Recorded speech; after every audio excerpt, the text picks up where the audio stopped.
வணக்கம். Welcome to life horoscope. எல்லோரும் வந்து லக்ன பலனை பற்றி சொல்லுங்கள் தொடர்ந்து கேட்டிங்க. இப்போ நம்ம வந்து லக்ன பலன் தான் பார்க்க போகிறோம். 12 லக்னங்கள் இருக்குது. மேஷம் முதல் மீனம் வரைக்கும் 12 ராசி. அதே மாதிரி மேஷம் முதல் மீனம் வரைக்கும் 12 லக்னம். எல்லா லக்னத்துக்கும் அதாவது நான் இப்போ என்ன பண்ண போகிறேன்னா பார்ட் 1 பார்ட் 2 பிரிச்சிடுறேன். ஸோ ஒரு பார்ட்டாக பார்க்கும்போது உங்கள் ஜாதகமே நீங்கள் அண்டர்ஸ்டாண்ட் பண்ணிப்பீங்க. இது நீங்கள் பார்க்குறதுக்கு முன்னாடி உங்கள் ஹாரோஸ்கோப்பை கையில் எடுத்து வச்சுங்க. ஏன்னா அப்போ தான் நான் சொல்லும் போது அந்த கால்குலேஷன் உங்களுக்கு பொருந்திருக்கும். ஸோ உங்கள் ஹாரோஸ்கோப் கையில் வச்சுக்கிட்டிங்கன்னா பக்கா டீட்டெயில் ஹாரோஸ்கோப் இல்லை, கரெக்டான பிளானட்டரி பொசிஷனோட தசா புக்கோட டீட்டெயில் ஹாரோஸ்கோப் இல்லைன்னா lifehoroscope.in போய்ட்டு ஹாரோஸ்கோப் அப்ளை பண்ணி எடுத்துங்க. இப்போ நம்ம லக்ன பலனை டீட்டெயிலாக பார்ப்போம். மீன லக்னம். ஸோ லக்ன வரிசைகளில் வந்து ஒரு கடைசியாக இருக்கக்கூடிய லக்னம் தான் இந்த மீன லக்னம். மேஷம் முதல் மீனம் வரை அந்த ராசி மண்டலமே முடிஞ்சிருது. மீன லக்னத்தில் ஜனனம் எடுக்கிறவங்க குருவுடைய ஆதிக்கத்தில் ஜனனம் எடுக்கிறாங்க. இப்போ மீன லக்னம் வந்து என்னுடைய கணிப்பு ப்ளஸ் வந்து இந்த அனுபவத்தில் பண்ண ரிசர்ச்சில் குரு வந்து ரொம்ப பலமாக இருக்கணும் மீனம்க்கு. மீனம் அப்படிங்கிற லக்னத்தில் ஜனனம் எடுக்கிறீங்கன்னு சொன்னால் முதல்ல குரு ஃபஸ்ட் ஹவுஸில் இல்லை செகண்ட் ஹவுஸில் நல்லா பலமாக இருக்கணும். இல்லை 9 சில இடங்களில் இருந்தால் ரொம்ப ஒரு நிம்மதியான வாழ்க்கைன்னு சொல்கிறோம். மீனமில் பிறந்து ஒரு நிம்மதியான வாழ்க்கை, பீஸ். நிறைய பேர் கேட்பாங்க, எனக்கு வந்து பீஸ்ஃபுல்லாக லைஃப் இருக்குமா, ஹாப்பியாக லைஃப் இருக்குமா, கம்ஃபர்டபுளாக லைஃப் இருக்குமா, நான் கேட்குற மாதிரி சாப்பாடு கிடைக்குமா, தூக்கம் கிடைக்குமா, நிம்மதி கிடைக்குமா, உறவு கிடைக்குமா, எனக்கு இது கிடைக்குமா, அது கிடைக்குமா, கிடைக்குமா, அனுபவங்கள் எப்படி இருக்கும், இதெல்லாம் அந்த பீஸ் ஆஃப் மைண்ட். அப்போது எதிர்பார்ப்புகள் எல்லாம் மனிதனுக்கு பூர்த்தி ஆகிட்டே இருக்குது. நம்ம நினச்ச பொருள் வாங்க முடியுது, நம்ம நினச்ச தொழில் செய்ய முடியுது, நம்ம நினச்ச வாழ்க்கை துணை நமக்கு கிடைக்கிறாங்க. அப்போ எல்லாமே நமக்கு அமைதியாகிடுது, சந்தோஷம். நினைச்சது நடந்தால் மனிதன் வந்து அமைதியாக இருப்பார். நினைத்தது நடக்கலை, எதிர்பார்ப்பு ஒன்று இருக்குது, கிடைக்கிறது வேறு மாதிரி இருக்குது. நாம் ஒன்று நினைக்கிறோம், விதி வேறு. அப்போ தான் அந்த எதிர்பார்ப்புகள் மாற மாற நமக்கு ஒரு ஸ்ட்ரெஸ்ஸு, டென்ஷன், பிபி ஏறுது. இப்போ மீனமுடைய லக்னத்துடைய தத்துவமே என்னென்னா காலச்சக்கரத்துக்கு 12வது இடம். இந்த காலச்சக்கரத்துக்கு 12ஆம் இடம் என்ன சொல்கிறோம்? அயன சயன போஜன மோட்சக்காரகா. சாப்பிடு, நல்லா தூங்கு, மகிழ்ச்சியாக இரு, மோட்சத்தை தேடி செல். இப்போ பக்தி, இறை நம்பிக்கை, மோட்சம், ஒரு விஷயத்தை அனுபவிக்க அது தெளிவு கிடைக்கும், ஞானம் கிடைக்கும். ஒரு அனுபவமே இல்லாமல் அந்த அனுபவத்தை பற்றி எப்படி பேச முடியும்? இப்போ ஃபார் எக்ஸாம்பிள் ஜாங்கிரி எப்படி இருக்குன்னு கேட்டால் எப்படி சொல்ல தெரியும்? ஜாங்கிரியே சாப்பிடாதவங்க கேட்டால் ஜாங்கிரி எப்படி இருக்குன்னா எப்படி தெரியும்?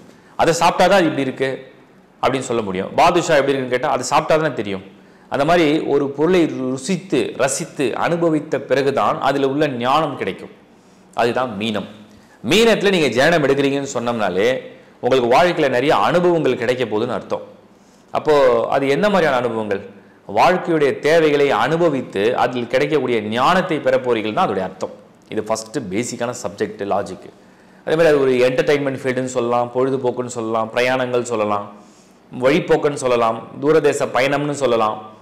அறிவு, ஞானம், முக்தி, மோட்சம், இறை நம்பிக்கை, கல்வித்துறைகள், பொருளாதாரம், வங்கிகள், இதெல்லாம் வந்து மீனத்துக்கு பொருந்தும். நடனம், நாட்டியம், கலை எல்லாம். அப்போது லக்னத்திலே குரு இருக்கார். மீனம் லக்னத்தில் பிறந்து லக்னத்திலே குரு இருக்கார். நல்ல இடம். நினைத்ததெல்லாம் நடக்கும், இல்லைனா நினைத்தபடி வாழ்க்கை மாறும். அதை அடைந்து ரசித்து ருசித்து சுவைத்து வாழ்க்கையை கழித்து வாழக்கூடிய ஒரு யோகம் மீனத்துக்கு உண்டு. லக்னத்திலேயே மீனம், அதாவது மீன லக்னத்திலே குரு இருந்தார்னா. செகண்ட் ஹவுஸான மேஷமில் குரு வந்துடுறார்.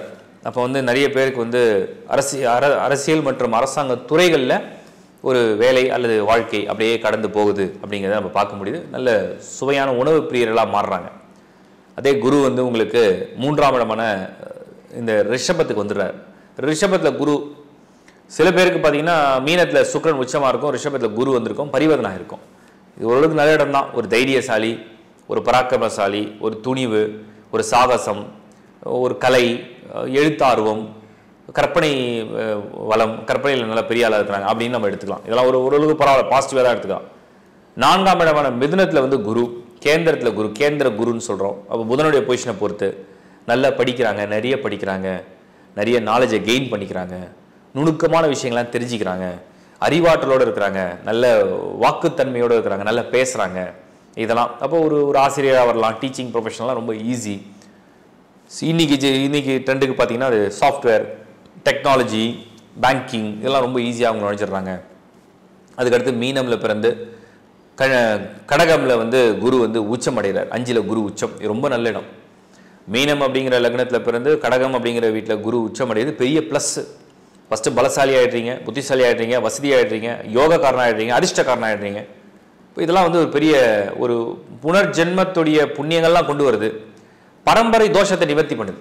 அந்த பரம்பரையில் ஏதோ சாபம் தோஷம் இருக்குது, அதை கடகத்தில் குரு உச்சமடையும் போது நிவர்த்தி, அதை நிவர்த்தி பண்ண வழியை தேடிடுவாங்க, கிடைச்சிடும் அவங்களுக்கு. அதுதான் ஒரு நுணுக்கமான அறிவு. சிம்மத்தில் வந்து குரு 6ஆம் இடத்துல வர, நிறைய சிம்மத்தில் குரு வந்திருக்கிற ஜாதகத்தை பார்த்துருக்கோம். ஓரளவுக்கு நல்லா தான் இருக்கிறாங்க. சம்டைம்ஸ் லைஃப்பில் ரிஸ்க் எடுத்து, சிலருக்கு ஹெல்த் இஷ்யூ, சிலருக்கு பொருளாதாரத்தில் கடன், ஏதாவது வகையில் யாருக்காவது ஹெல்ப் பண்ண போய், இல்லை சில பேருக்கு partners, life partners or business partners help பண்ண போயிட்டு எங்கேயாவது கடனில் மாட்டிக்கிறது. இந்த இடத்த கொஞ்சம் அவாய்ட் பண்ணால் போதும். அதர்வைஸ் சிம்மத்தில் இருக்கிற குருவுக்கு வந்து புத்தி பலம் அதிகம், எதிர்க்கிற குணம் அதிகம், எதிர்நிலையில் உள்ள ஆட்களை வந்து வெல்லக்கூடிய பவர், அந்த பலம் அதிகம். அதே குரு வந்து கன்னியில் 7th ஹவுஸில், இங்கே குருவுக்கு பலம் கம்மி தான், ஆனால் குரு பார்வைக்கு பலம் அதிகம். ஸோ குரு வந்து அவருடைய ஜென்ம லக்னத்தையே பார்த்துருவார். தான் செய்ய முடியாத வேலையை தான் யாரை வைத்து அந்த வேலையை செய்ய முடியுமோ அதை செய்யக்கூடிய ஆற்றல், புத்தி கூர்மை, ஒரு மாதிரி ஷார்ப்னஸ், ஒரு ஸ்மார்ட் ஆக்டிவேஷன் சொல்கிறோம். ஸ்மார்ட்டாக எப்படி காய் நகர்த்தலாம், அதெல்லாம் வந்து அந்த கன்னியில் உள்ள குரு கொடுக்கும். அதே நேரத்தில் குரு வந்து உங்களுக்கு துலாம் 8ஆம் இடம், ஃபஸ்ட்டு துலாம் வீடு குருவுக்கு ஃபேவர் இல்லை, 8ஆம் இடம் குருவுக்கு வந்து பலம் கிடையாது. இப்போ குரு 8ஆம் இடத்துக்கு வந்துட்டாருன்னு சொன்னோம்னா அந்த ஜாதகங்கள்லாம் என்ன ஆகுது, எப்படிப்பட்ட பலன் கொடுக்குது? தான் உழைக்கும் உழைப்பு, அதில் வரக்கூடிய வருமானத்தை பிறருக்கு அர்ப்பணிப்பது. நான் உழைப்பேன், வேலை செய்வேன், நிறைய பணம் சம்பாதிப்பேன், ஆனால் என் பணத்தை வந்து யாராவது எடுத்து வாழ்வாங்க, அப்படி தான் அந்த 8ஆம் இடத்து குரு. அப்போ தன்னுடைய குடும்பத்துக்காகவோ அல்லது தன்னை சார்ந்த நண்பர்கள், கம்பெனிஸு, துறைகள் எது வேணா இருக்கலாம், அவர்களுக்காக நான் பிறந்திருக்கேன், அவங்கள நான் வாழ்க்கையில் முன்னேற்றத்துக்காக நான் பிறந்திருக்கேன், இல்லை என் குழந்தைங்களை முன்னேற்ற நான் பிறந்திருக்கேன் அப்படிங்கிறது தான் அந்த குருவுடைய 8th ஹவுஸ் தத்துவம். பட் அது உழைப்பும் வருமானத்தையும் கொடுத்தீங்கன்னா குரு பார்வை 2nd ஹவுஸில். அதே குரு வந்து உங்களுக்கு விருச்சிகத்தில் 9ஆம், ஓரளவுக்கு ஒரு டீசன்ட் ஸ்கோர். 9ல் குரு கௌரவ பாக்கியமான ஒரு இடம் சொல்கிறோம், நல்ல ஒரு டீப் திங்கிங், டீப் நாலேஜ்னு சொல்கிறோம், மற்றவங்களுக்கு புலப்படாத அறிவுன்னு சொல்கிறோம், மற்றவங்களுக்கு புலப்படாத ஆற்றல், சகிப்புத்தன்மை, தியாக உள்ளம், மனோதிடம், ஒரு ஒரு ஒரு கம்பீரமான ஒரு ஆற்றல் வாய்ந்த ஒரு சோர்ஸ் ஆஃப் குட் எனர்ஜி, அதெல்லாம் வந்து அந்த விருச்சிகத்தில் உண்டு.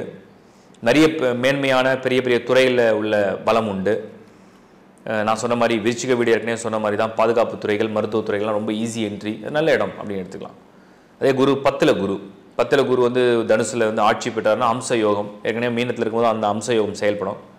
இப்போ 10ல் குரு வந்து ஆட்சியோட வந்து பலம் அதிகம். கேந்திரத்தில் குரு, 10ஆம் இடத்து குரு, அதோட ஏதாவது காம்பினேஷன், பிளானட்ஸ் காம்பினேஷன் இருந்தால் ரொம்ப நல்லாயிருக்கும். பரவாயில்ல, டிக்னிஃபைடு ப்ரொஃபஷனல் லைஃப்பில் நீங்கள் இருப்பீங்க. சமுதாயத்தில் நல்ல மரியாதை, மேன்மையான ஒரு வாழ்வாதாரத்தை கொடுக்கக்கூடிய டிக்னிஃபைடு லைஃப் அப்படின்னு நம்ம சொல்கிறோம். அதுக்கப்புறம் 11th ஹவுஸில் குரு நீச்சம். மீனத்தில் பிறந்து குரு நீச்சம் அடைந்த ஜாதகர்களுக்கு நிறைய பேருக்கு திருமணம் கொஞ்சம் டிலே, பணம் சம்பாதித்தாலும் சேமிக்க முடியலன்ற வருத்தம், குழந்தைங்க பிறக்கிறதுல காலதாமதம், இதெல்லாம் ஏற்படுறதுக்கு வாய்ப்புகள் உண்டு. பட் 11th ஹவுஸாக இருக்கிறதுனால டிலேடு ப்ராசஸ், எல்லாமே காலம் கடந்து நேரம் கடந்து கிடைக்குதுன்னு சொல்கிறோம், கிடைக்கவே இல்லைன்னு சொல்லலை. 12ஆம் இடமான கும்பத்தில் குரு, நிறைய பொருள் விரயம், அலைச்சல், மன உளைச்சல், ஆதாயத்தை தேடி அலைவது அல்லது ஊர் சுற்றி சம்பாதிப்பது, ஓரிடத்தில் அமர்ந்து செய்யாமல் பல இடங்களில் திரிந்து செய்வது, இதெல்லாம் வந்து அந்த குரு வந்து 12ஆம் இடத்தில் இருக்கக்கூடிய பலன்கள் உண்டு. ஸோ கும்பத்தில் இருக்கிற குருவுக்கு நிரந்தரமாக கையிருப்பு உள்ள பொருளாதாரம் இல்லாமல் ரொட்டேஷன் மணின்னு சொல்கிறோம், வருது செலவாகுது போகுது வருது, அந்த மாதிரி இருக்குது.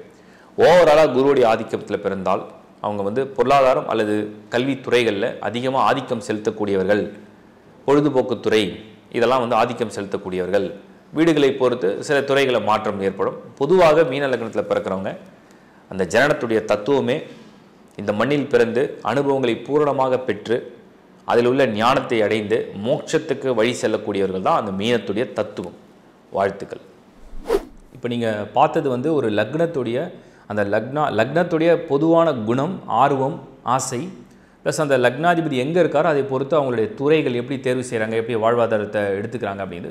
அப்புறம் நிறைய பேருக்கு ஒரு டவுட் இருக்குது, லக்னம் எப்படி கணிக்கிறாங்க, லக்னம்னா என்ன அப்படின்ற ஒரு சின்ன இது இருக்குது. ஏன்னா ராசினா எல்லாருக்கும் தெரியும், சந்திரன் வந்து எந்த நட்சத்திரத்தில் போயிட்டே இருக்கோ அன்றைக்கி பிறந்துட்டாங்கன்னா அது ராசின்னு சொல்கிறோம். இப்போ லக்னம் எப்படி கணிக்கிறாங்க? லக்னமும் ரொம்ப சிம்பிள் தான். காலையில் 6 மணிக்கு சூரிய உதயம், நம்ம ஒரு லோக்கல் கேல்குலேஷன் போடுவோம். 6 o'clock சன்ரைஸ் ஆகுது ஆவரேஜாக வச்சுங்க. 2 மணி நேரத்துக்கு ஒரு வாட்டி ஒரு லக்னமாக மாறும். ஏன்னா 24 மணி நேரம் 12 லக்னங்கள், 24 மணி நேரத்தை 12 லக்னத்தை டிவைட் பண்ணிட்டீங்கன்னா 2 hours ஒரு லக்னம். 6 மணிக்கிலேருந்து 8 மணி குழந்தை பிறந்தா சூரியன் எந்த வீட்டில் இருக்காரோ அதுதான் லக்னம். அது டிகிரியை பேஸ் பண்ணி டிஃப்ரென்ஸ் வரும். இப்போ ஃபார் எக்ஸாம்பிள் சித்திரை மாதத்தில் சூரியன் வந்து உச்சத்தில் இருப்பார், அதாவது மேஷத்தில் இருப்பார். அப்போ மேஷத்தில் வந்து 6 to 8 மேஷ லக்னம் குழந்தை பிறந்திருந்தா சித்திரை மாதத்தில், அதே 8 to 10 ரிஷப லக்னம். இது வந்து நான் ஃப்ளாட்டாக சொல்கிறேன். பட் ஆனால் இதில் சப்ஜெக்ட் என்னென்னா சித்திரை மாதத்தில் 30 நாட்கள் இருக்குது. முதல் நாள் தான் இந்த ஸ்டோரி. இரண்டாவது நாளாக இருந்ததுன்னா அங்கே 6-10 ஸ்டார்டிங், இங்கே அப்படியே 8-10 எண்டிங், அந்த மாதிரி 10-10 நிமிஷமாக போயிட்டே இருக்கும். அப்படி தான் நீங்கள் அந்த கேல்குலேஷனை புரிஞ்சுக்கணும். ஸோ இதுதான் லக்னம் கணிக்கிற மெத்தடு. அந்த பிறந்த நேரம்னு ஒன்று இருக்குல்ல, பிறந்த நாள் வந்து ராசியும், பிறந்த நேரம் அப்படிங்கிறத ஒரு லக்னம் கணிக்கப்பட்டுரும். அதனால தான் நேரம் முக்கியம்னு சொல்கிறோம். பிறந்த ஊர், அது சன்ரைஸ் கேல்குலேஷனாக பிறந்த ஊர், இப்படி தான் லக்னம் கணிக்கப்படும். இந்த லக்னத்துடைய பலன்கள் எல்லாமே வந்து மோஸ்ட்லி அந்த ஆர்வம் ஆசைகள்லாம் அப்படி தான் இருக்கும். லக்னம் தான் மெயின் விதி. இதில் வந்து என்னென்னா நீங்கள் வெறும் லக்னாதிபதியை வச்சு மட்டும் ஒருத்தருடைய விதியை கணிக்க முடியாது. பட் பொதுவாக இந்த ஆர்வங்கள் கொடுக்கும். இதையும் தாண்டி உங்களுடைய யோக கிரகங்கள்லாம் வலுவாக இருக்கா, அந்த யோக கிரகங்களுடைய சேர்க்கையில் வந்து லக்னாதிபதி இருக்காரான்னு பார்க்கணும். பாவ கிரகங்களோட லக்னாதிபதி சேர்ந்திருக்காரு, ராகுவோட சேர்ந்திருக்காரு, கேதுவோட சேர்ந்திருக்காரு, சனியோட சேர்ந்திருக்காரு, 8வது வீடு 6வது வீட்டில் அசுபர்களோட கூட்டணியில் இருக்குதுன்னு சொன்னால் தான் அவங்க தான் அந்த லக்னத்தில் பிறந்து அபத்த பலன்கள் அனுபவிக்கிறது. சுபமான லக்னாதிபதி வந்து சுபராகவே இருப்பார், கேந்திர கோணங்களில் இருப்பார், நட்பு வீட்டில் இருப்பார், நல்ல கிரகங்களுடைய பார்வையில் இருப்பார். அப்போ அந்த சுபமான செவ்வாயாக மாறிடும். அது மீன்ஸ் லக்னாதிபதி செவ்வாயோ சுக்கிரனோ இல்லை சனியோ. இதை தான் நீங்கள் புரிதலுக்காக சொல்கிறேன். உங்கள் பிறவி ஜாதகத்தில் நீங்கள் வந்து உங்கள் ஹாரோஸ்கோப்பில் பார்த்தீங்கன்னா அந்த ராசி சக்கரத்தில் காமிக்கும்.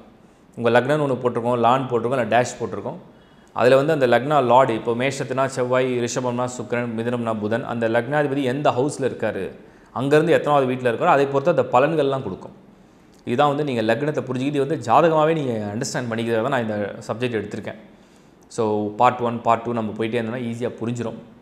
அதுக்கப்புறம் ஒரு சின்ன சந்தோஷமான விஷயம் என்னென்னா 6 lakhs ஃபாலோவர்ஸை வந்து நம்ம சப்ஸ்கிரைபர்ஸை வந்து தாண்டி போயிட்டுருக்கோம். நிறைய பேருக்கு ஷேர் பண்ணுங்கள், தொடர்ந்து ஆதரவு கொடுத்துட்டு தான் இருக்கிறீங்க.